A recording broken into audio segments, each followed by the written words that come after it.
Hey there, and welcome to HisTime365. I'm so glad you're here for day 26 of our 365-day journey through the Bible. Today we'll look at Exodus 32 through 35, and I'll walk you through what happens, what it means, and why it matters. I'll share a summary and some insights to help you see the big picture and connect with the heart of the scripture.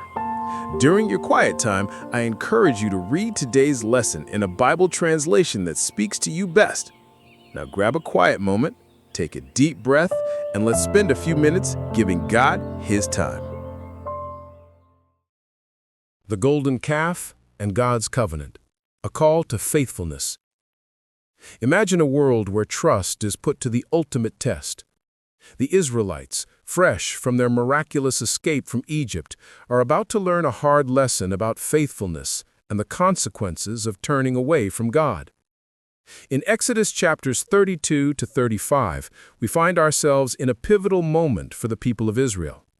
Moses, their leader, is on Mount Sinai, receiving the commandments directly from God. But down below, in the camp, a different story unfolds. The people grow anxious waiting for Moses, feeling abandoned and vulnerable. They turn to Aaron, Moses' brother, and demand a God they can see. "Make us gods," they insist. Exodus 32, verse 1. Aaron, perhaps overwhelmed by their pressure, agrees and instructs them to collect their gold jewelry. From this, he fashions a golden calf, declaring, "These be thy gods, O Israel." Exodus 32, verse 4.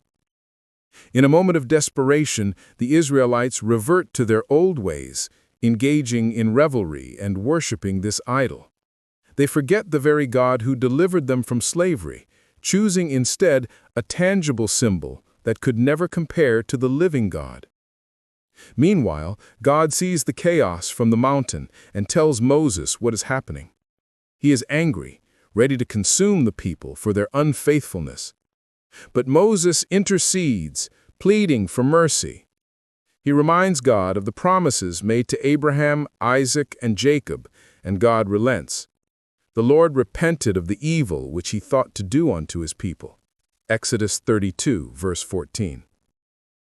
When Moses descends the mountain, he carries the 2 tablets of the law, a tangible representation of God's covenant with his people. However, the scene he encounters is shocking. He witnesses the idolatry, the wild behavior, and in his anger, he throws down the tablets, shattering them at the foot of the mountain. Moses confronts Aaron, asking, "What did this people unto thee, that thou hast brought so great a sin upon them?" Exodus 32, verse 21.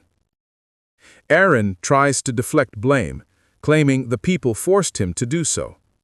Moses, however, stands firm and calls for those who remain faithful to God. The Levites respond, and Moses instructs them to execute those who led the rebellion, leading to a grim day of judgment among the Israelites. Afterwards, Moses returns to the mountain to plead once more for the people's forgiveness.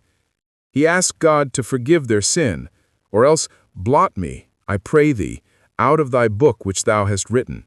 Exodus 32, verse 32. God assures Moses that he will forgive, but warns that those who sin against him will face their own consequences. In the following chapters, God speaks to Moses once again, reaffirming the covenant.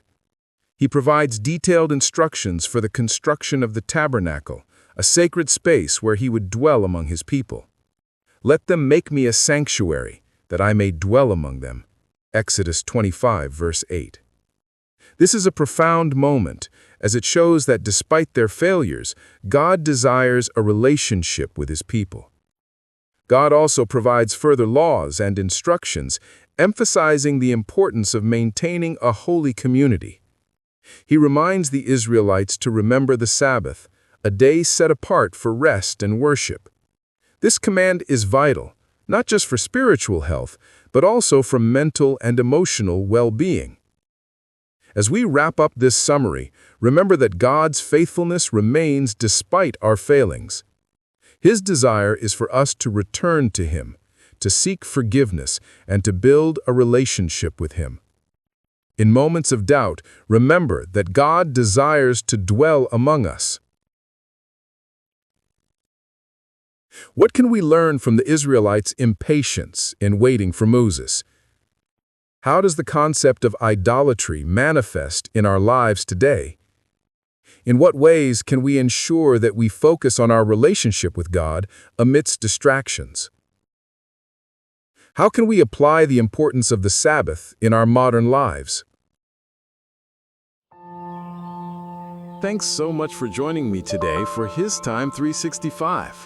Remember, today's reading is Exodus 32 through 35, so be sure to spend some time with those verses during your quiet time. Tomorrow, we'll be diving into Exodus 36 through 38, so feel free to read ahead if you'd like to prepare. If you enjoyed this time together, don't forget to like, subscribe, and tap the bell so that you never miss a day on this journey.